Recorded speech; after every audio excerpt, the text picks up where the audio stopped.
Episode 2 of Silo begins with Holston prepared to head outside. After the mayor reads out the mandate of the law, Holston gives his former deputy Sam Marnes a squeeze on the arm. Like a friendly reminder that it's not his fault, and he's been absolved and wants to find out the situation of his wife. Once out the airlock, he's away from the law. He apologizes to them all for the fuss, and prepares to brave the outside world. He makes the long climb up the stairs, ready for whatever may lay outside. Everyone joins together in the cafeteria to see Holston emerge from underground and into the wasteland beyond. "Damn it, Allison, you were right!" Holston says, as it seems like outside actually is this beautiful paradisiac area. He cleans the lens on the camera so those in the silo can see and heads toward the tree, which is beautiful and idyllic. Meanwhile, there's a clear disconnect between what Holston is seeing and what the people in the silo are viewing. To the folks down below, including Juliet, they can only see a white-suited figure coming out to the blasted gray landscape. But there's something wrong. He starts to choke and eventually collapses on the ground. Nobody has taken their helmet off before, so Holston is the first, and he begins crawling toward Allison's body, where he collapses and seems to die. Juliet is livid and takes off, shouting, "He's a liar!" She heads down to engineering and tries to keep herself in check. In her rage, she throws something and bursts one of the pipes, sending a stream of fresh water across the room. Juliet was frustrated after what had happened with George, and now with the death of the sheriff her feelings were aggravated, and she desperately wanted to confide in someone and blurt out everything she knew. Martha, an old lady who ran a repair workshop at the lower levels of the silo. Juliet expresses her deep and romantic relationship with George to Martha. With the sheriff gone, the attention turns to who will pick up the mantle and take over.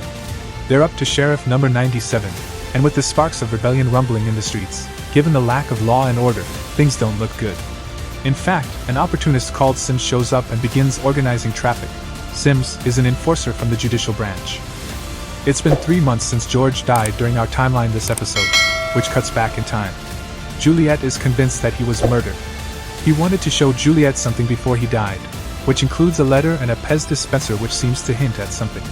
When George doesn't show up in her bunk, news of his death spreads. This catches us up to the moments from last episode, as Holston shows up to question Juliet about George's death.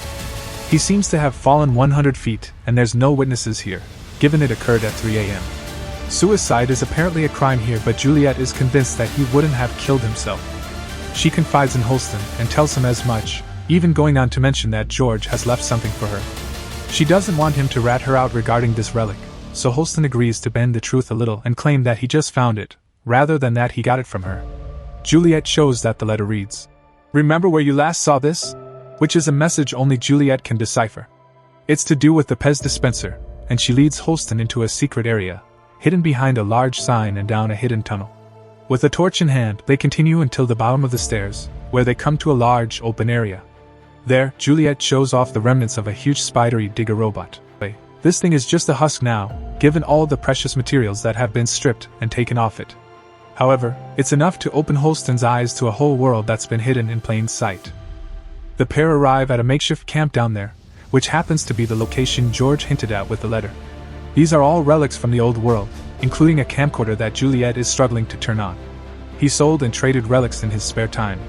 Juliet notices something different this time, a piece of string that tracks all the way across to a suspended piece of steel. Attached on the end happens to be a bag holding even more relics. There's instructions on recovering deleted files, with Allison's handwriting on the back. There's also the computer drive too, but Holston reminds her that asking questions is dangerous. Juliet showed Martha the bottom half of the note that she had torn before showing it to Holston. It seems that she did not show Holston part of the letter. George had written that he had found what he had been looking for. Juliet told Martha that one day, when they were hanging around in their secret place where she had taken Holston, George had told her that he had reason to believe that there was a door somewhere in the basement, and he had no clue what lay on the other side of it. The basement was filled with water, and that is why Juliet had gotten paranoid and told George that he shouldn't risk his life and go down. Martha warned Juliet that she was treading in extremely dangerous territory, though she knew that Juliet wouldn't stop until she found out exactly where that door was and where it led to. Part of Holston's interest here comes from Juliet's connection to George, and in particular, his ties with Allison. His wife was never afraid, and in a way, Holston sees some of his wife in Juliet. He tells her to stop wearing the watch as it draws attention, and he promises to keep looking into this in secret and figure out what the truth is. Back in the present, Deputy Marnes happens to have a letter from Holston, his final letter.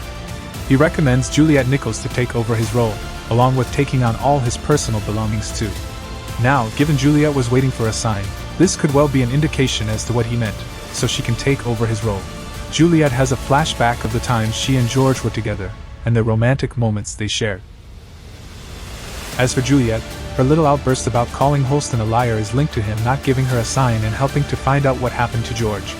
Given George was driven to find out the truth, that role has now turned to Juliet to take over. And as the episode closes, Juliet drops a whole load of rope down that suspended steel beam and intends to rappel down, believing it could hold a clue to what's happening here. The end.